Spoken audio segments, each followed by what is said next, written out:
Hello student, आज के video में हम लोग बात करने वाले हैं क्लास टेंथ का संस्कृत। आज के वीडियो में हम लोग बात करेंगे क्लास टेंथ का संस्कृत बुक प्यूसम। ठीक है ना। प्यूसम के चैप्टर नंबर 1 यानी प्रथम अध्याय या प्रथम पाठ के मंगलम जो उपनिषद से लिया गया है, इसके सभी ऑब्जेक्टिव प्रश्न तो आप लोग वीडियो शुरू से लेकर अंत तक देखिए, ताकि आपके ऑब्जेक्टिव हिंदी और संस्कृत यहाँ दोनों कराने वाले हैं। हिंदी और संस्कृत दोनों के ऑब्जेक्टिव क्वेश्चन, यानी हिंदी में भी अगर क्वेश्चन पूछा जाए और संस्कृत में भी क्वेश्चन पूछा जाए तो दोनों का आप उत्तर किस प्रकार से दे सकते हैं इस चैप्टर के माध्यम से, तो यहाँ पे हम बताने वाले हैं। आप लोग शुरू से लेकर अंत तक जरूर देखिए। तो चलिए वीडियो को स्टार्ट करते हैं। यदि नए चैनल पे नए हैं तो चैनल को सब्सक्राइब कर लेना तक, ताकि जब भी वीडियो को अपलोड करें तो आपके पास पहुंच सके। चलिए, तो क्वेश्चन नंबर फर्स्ट पहले हिंदी में हम लोग बात कर लेते हैं। हिंदी में कहा गया है कि मंगलम कहाँ से संकलित है। मंगलम कहाँ से संकलित है, तो मंगलम वेद से है, पुराण से है, उपनिषद से, वेदांग से है। तो जैसा कि यह चैप्टर है मंगलम, यह उपनिषद से लिया गया। ऑप्शन सी आपका सही होगा। प्यारे बच्चों, अगर आप लोगों को इसका हिंदी, इस चैप्टर का हिंदी अर्थ चाहिए, हिंदी अर्थ चाहिए, तो आप चैनल का जो प्लेलिस्ट होता है उसको आप चेक करना ना भूलें। यदि आप लोग प्लेलिस्ट चेक करेंगे तो वहां पे हिंदी अर्थ इसका मिल जाएगा। ठीक है ना। और वैसे भी आप लोगों को आई बटन पे, जो ऊपर होता है आई बटन पे, वहां पे हम आपको इसका लिंक दे देंगे इस चैनल के प्लेलिस्ट का। यानी कहने का मतलब संस्कृत के जो भी हमने चैप्टर पढ़ा रखा है उसका आपको आई बटन पे लिंक दिया रहेगा, आप वहां से भी इसको देख सकते हैं। चलिए क्वेश्चन नंबर 2 पे बात कर लेते हैं। क्वेश्चन नंबर 2 में कहा है कि मंगलम पाठ में कितने मंत्र हैं। मंगलम पाठ में आपको मंत्र बताना है। Option A 4, option B 5, option C 7, option D 8। तो मंगलम पाठ में जो मंत्रों की संख्या है वह कितने हैं, वो 5 है। ध्यान रखेंगे वे कितने हैं, 5 है। ऑप्शन बी आपका बिल्कुल सही होगा। चल लेंगे नेक्स्ट प्रश्न पे। नेक्स्ट प्रश्न क्वेश्चन नंबर 3। क्वेश्चन नंबर 3 में कहा है कि उपनिषद के रचनाकार कौन है। उपनिषद के आपको रचनाकार बताना है। ऑप्शन क में दिया है, यानी ऑप्शन ए में दिया है विदुर, ऑप्शन बी में दिया है वाल्मीकि, ऑप्शन सी में दिया है वेदव्यास और ऑप्शन डी में दिया कालिदास। तो उपनिषद के जो रचनाकार हैं प्यारे बच्चों वो कौन से हैं, वेदव्यास हैं। यानी इनके आगे ऐसे भी लगाया हुआ मिलेगा महर्षि वेदव्यास। तो यही आपका उत्तर होगा। चलेंगे नंबर 4 पे। नंबर 4 में कहा है कि मंगलम पाठ के रचनाकार कौन है। आपको बताना है कि मंगलम पाठ के रचनाकार कौन है।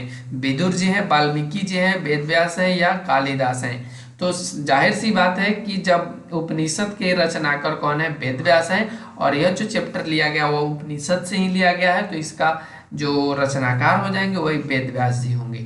चलेंगे नेक्स्ट क्वेश्चन नंबर 5 पे। क्वेश्चन नंबर 5 में पूछा है कि अणु से छोटा कौन है। आपको बताना है कि अणु से छोटा कौन है। क्या आकाश है, आत्मा है, परमात्मा है या संसार है। तो अणु से जो छोटा है, यानी अणु से छोटा कौन है, आत्मा। अणु कहने का मतलब जब आप केमिस्ट्री पढ़ रहे होंगे तो वहां पे आपको पढ़ाया गया होगा केमिस्ट्री में कि अणु क्या होते हैं, परमाणु क्या होते हैं। तो अणु सबसे सूक्ष्म कण को कहा जाता है। तो अणु से भी छोटा, यानी सूक्ष्मों में वहां सूक्ष्म जो होता है उसे हम लोग आत्मा कहते हैं। चलेंगे क्वेश्चन नंबर 6। क्वेश्चन नंबर 6 में कहा है किसकी जीत होती है। आपको बताना है किसकी जीत होती है। वीडियो शुरू से लेकर अंत तक जरूर देखिए, ताकि आपका क्वेश्चन एक भी ना छूटे एग्जाम में। किसकी जीत होती है। ऑप्शन ए में दिया सत्य की, ऑप्शन बी में दिया सत्य की, ऑप्शन सी में दिया क्रोध की, और ऑप्शन डी में आपको यहाँ से देखने को मिलेगा मोह की। तो जीत जो होती है प्यारे बच्चों वह सत्य की होती है, इन सबों का नहीं। तो इन सबों ऑप्शन गलत हो जाएगा, यहाँ पे ऑप्शन ये बिल्कुल सही होगा।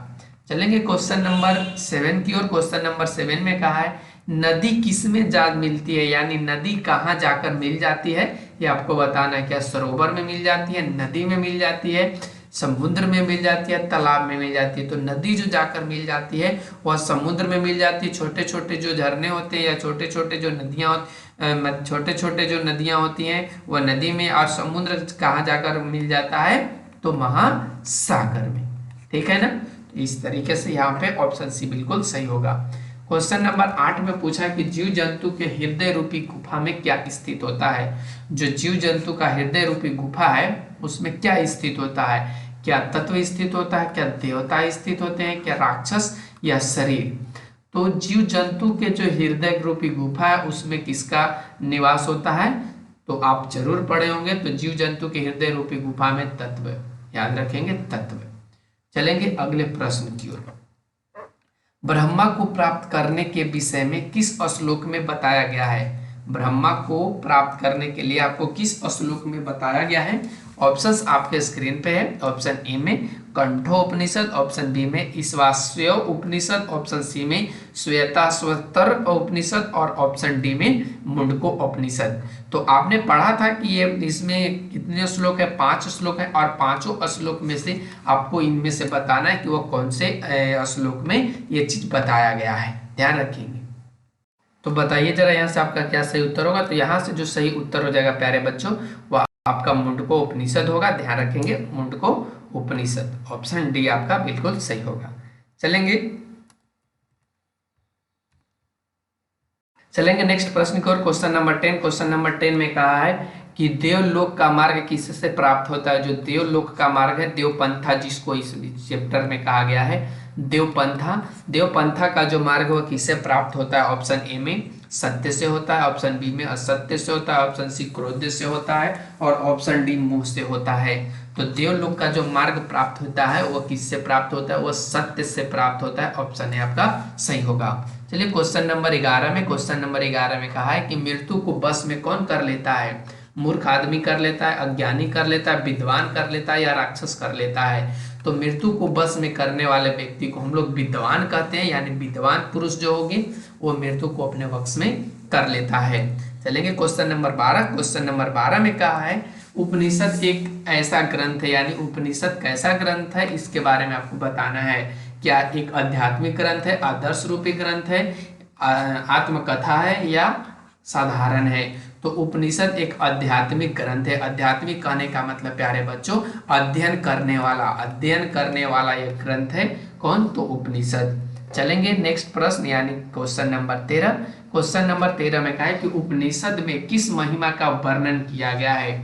उपनिषद में किसकी महिमा का वर्णन किया गया? परम पुरुष के महिमा का वर्णन किया गया है, देव पुरुष के महिमा का वर्णन किया गया है, स्वपुरुष या पर पुरुष?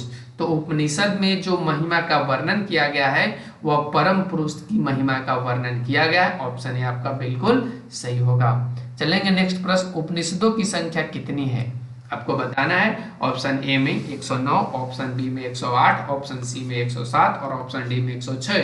तो उपनिषदों की संख्या कितनी है प्यारे बच्चों? 108 है। यहाँ से आपका बी बिल्कुल सही होगा। चलेंगे नेक्स्ट क्वेश्चन नंबर 15।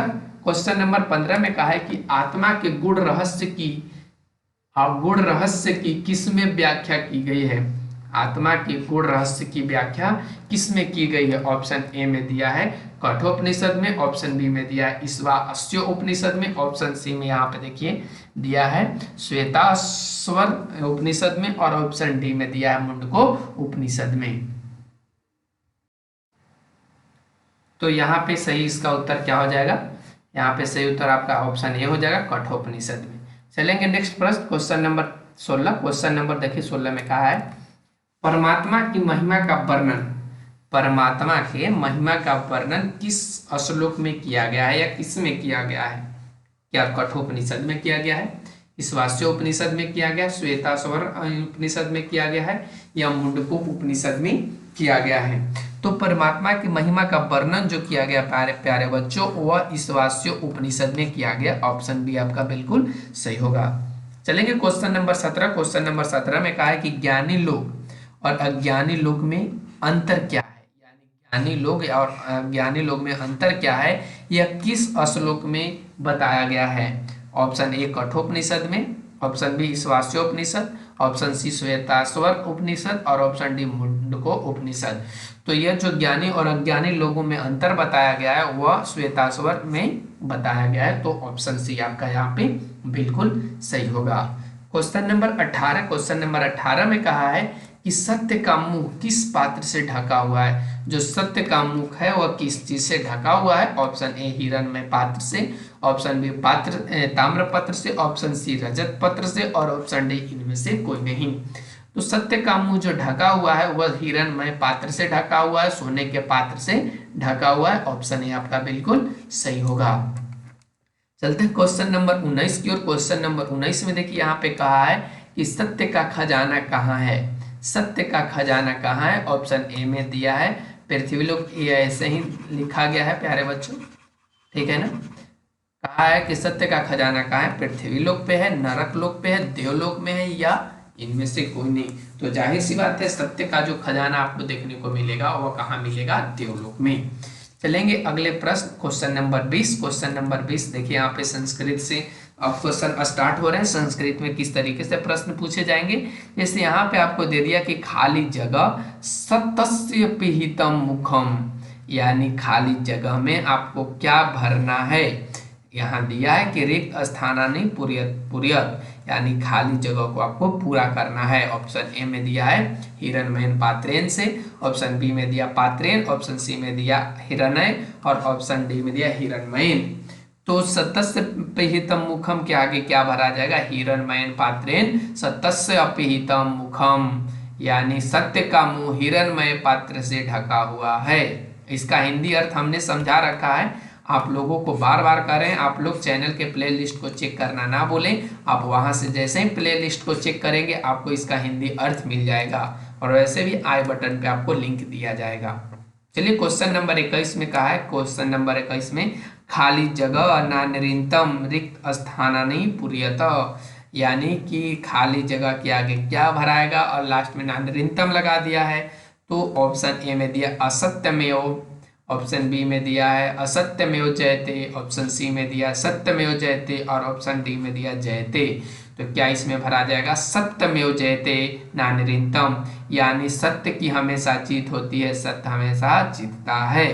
तो इस तरीके से आप यहाँ से देख सकते हैं। चलिए और आपको ऑब्जेक्टिव क्वेश्चंस दिखाते हैं। जैसे यहाँ पे अभी हमने बताया था कि हिरण्मयन पात्रेण कस्य मुखम अपिहितम, यानी हिरण्मयन जो पात्र है, पात्र जैसा मुख है, वह किस चीज से ढका हुआ है। तो क्या उत्तर हो जाएगा? सतस्य से।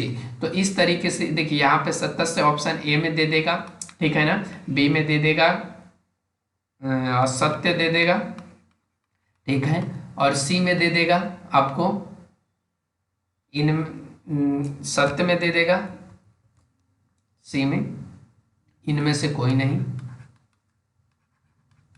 ठीक है ना। तो इस तरीके से आपको ध्यान में रखना है। जैसे क्वेश्चन नंबर ख में यहाँ पे देखिए, यहाँ पे दिया है कि सत्य धर्माय प्राप्त किम अपावृणु, यानी सत्य धर्म को प्राप्त करने के लिए किसे हटा दें। सत्य धर्म को प्राप्त करने के लिए किसे हटा दें। तो उत्तर में यहाँ पे क्या हो जाएगा? हिरण्मयन पात्रेण। ऑप्शन में दे देता ऑप्शन ए में हिरण्मयन पात्रेण, ऑप्शन बी में दे देता रजतमय पात्रेण, ठीक है, ठीक है, ऑप्शन सी में दे देता ताम्रपत्रेण, और ऑप्शन डी में दे देता इनमें से कोई नहीं। तो आप यहाँ से क्या सही कर पाते? हिरण्मयन पात्रेण। तो इस तरीके से संस्कृत का ऑब्जेक्टिव, ऐसे संस्कृत में ज्यादातर क्वेश्चन आते नहीं है ऑब्जेक्टिव में।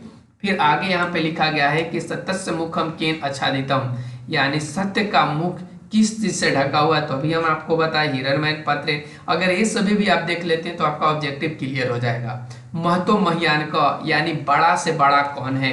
ऑप्शन ए में दे देता बड़ा से बड़ा कौन है, ऑप्शन ए में दे देता राक्षस, ऑप्शन बी में दे देता देव, ऑप्शन सी में दे देगा आत्मा, ठीक है ना, और ऑप्शन डी में दे देगा परमात्मा, ठीक है। तो यहाँ पे महतो महियाना का, यानी बड़ा से बड़ा कौन है, तो आत्मा। इसी तरीके से यहाँ पे दे देगा कि अनु अर्नियान का, ऑप्शन ए में दे दिया आत्मा, ऑप्शन बी में दे दिया परमात्मा, ठीक है, ऑप्शन सी में दे दिया देव, और ऑप्शन डी में दे दिया राक्षस या आकाश दे दिया। सिंपल में आकाश दे दिया, यहाँ देवा कर दिया, परमात्मा कर दिया, यहाँ पे आत्मा कर दिया। तो यहाँ से आपका सही उत्तर क्या हो जाएगा? आत्मा। तो इस तरीके से आप देख सकते हैं। फिर यहाँ पे देखिए लिखा है कि दीर्घ पुरुष निजेंद्रिय प्रसादत आत्मन महिमानम पश्यति शोक रहित सच भवति, यानी कहता कैसा पुरुष अपने ज्ञान इंद्रियां को छोड़कर परम पुरुष शोक रहित आत्मा को प्राप्त कर लेता है। तो यहाँ पे क्या हो जाएगा? विद्वान पुरुष। ऑप्शन ए में दे देता मूर्ख पुरुष, ऑप्शन बी में दे देता विद्वान, ऑप्शन सी में दे देता महान पुरुष, और ऑप्शन डी में दे देता राक्षस लोग, या कोई भी और ऑप्शन दे सकता था। तो यहाँ पे आपका क्या हो जाएगा? विद्वान। तो ध्यान रखिएगा इन सब ऑब्जेक्टिव संस्कृत के क्वेश्चंस को। देखिए यहाँ पे दिया की जयम प्राप्नोति, की जयम पराप्नोति, यानी कहता है किसकी जीत होती है या कौन जीत को प्राप्त कर लेता है। ठीक है, कौन जीत को प्राप्त कर लेता है, तो सत्य जीत को प्राप्त कर लेता है। ऑप्शन ए में देगा सत्य, ऑप्शन बी में दे देगा असत्य, ऑप्शन सी में दे देगा ए और बी दोनों, ए और बी दोनों। ठीक है, और डी में दे देगा कि इनमें से कोई नहीं। तो आप यहाँ से क्या लिखेंगे, सत्य की हमेशा जीत होती है। यहाँ पे देखिए लिखा है की जयम ना प्राप्नोति, यानी किसकी जीत ना होता है, तो जो जीत नहीं होता है वो असत्य की जीत नहीं होता है। तो आप यहाँ से भी इसका उत्तर कर सकते थे। फिर अगला क्वेश्चन है, कह रहा है कि का नाम रूप्यंच विहाय समुद्रे अस्तम गच्छन्ति, यानी कौन अपने नाम रूप को छोड़ करके समुद्र में विलीन हो जाता है। ये इंपॉर्टेंट है। और इसका संस्कृत में भी ऑप्शन ए में दे देता नद, ऑप्शन बी में दे देता सरोवर, सरोवर, ऑप्शन सी में दे दे तालाब, और ऑप्शन डी में दे दे महासागर। ठीक है, तो आप यहां से क्या कर पाते, नदा। चलिए आगे और देखिए रिक्त स्थानीय पूर्यत करने वाले में, यानी रिक्त स्थानों को पूर्ण करने वाले में कि हिरणमयन खाली जगह आपको भरना है। ऑप्शन ए में दे देगा पात्रेन, ऑप्शन बी में दे देगा कुछ भी इस तरीके से। तो आप इसको देख लीजिए, हिरणमयन खाली जगह, इसमें क्या भरना है आपको पात्रेन। अनोरनियान खाली जगह में क्या भरना है, महतो महियान। सत्यमेव जयते में क्या भरना है, नानरेंतम। तो इस चीज को आप जरूर देखिए, आप लोग स्क्रीनशॉट भी ले लीजिए तो आपको अच्छा होगा। नहीं तो आप आंसर क्वेश्चन वाले सीरीज जरूर देखिए, वहां से आपको बन जाएगा। तो इस तरीके से आप यहाँ से अपने ऑब्जेक्टिव क्वेश्चंस को अच्छे से कर सकते हैं। तो आज के लिए इतना ही, आप इजाज़त दे दिए, फिर अगले वीडियो में हम आपसे बात करेंगे। अगले वीडियो में लेकर के अगले चैप्टर से रिलेटेड आएंगे। और आप लोगों को जो भी क्वेरी होता है, जो भी दिक्कत होता है, कमेंट सेक्शन में कमेंट जरूर करें। Thanks for watching, take care, bye bye.